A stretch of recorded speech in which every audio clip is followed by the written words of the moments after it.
mga palangga, this is Precious Honey. Dito tayo sa aking kusina dahil magluluto na naman tayo. Ayan, ang ating recipe for today is ginataang salmon. Ayan, ito lang yung aking mga ingredients. Of course, sibuyas, bawang, ginger, chili, pepper, coconut milk, whole peppercorn, patis, suka, at saka yung ating talong. So, ito lang ang aking mga ingredients para sa recipe na ito. So, start na tayo. Ayan, sa isang pot, ilalagay lang natin lahat ng ingredients. Dahil ito ay halo-halo lang naman lahat.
Lagyan ko siya ng kamintang durog. Yan, start na siyang kumukulo na parang.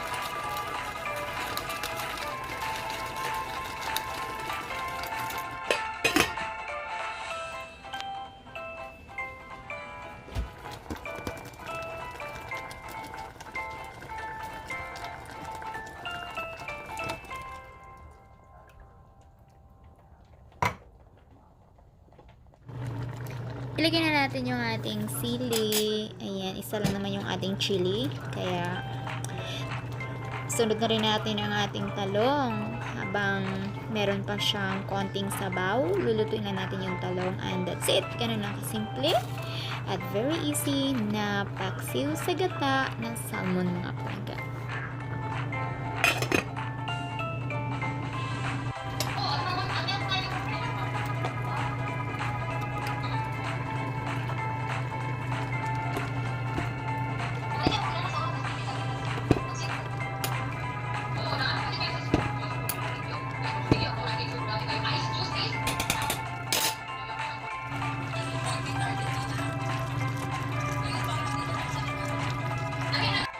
So, ito na yung ating finished product na palangga. Luto na ang ating paksiw sa gata. So, yun lang po. Thank you so much for watching, guys. Lame kayo.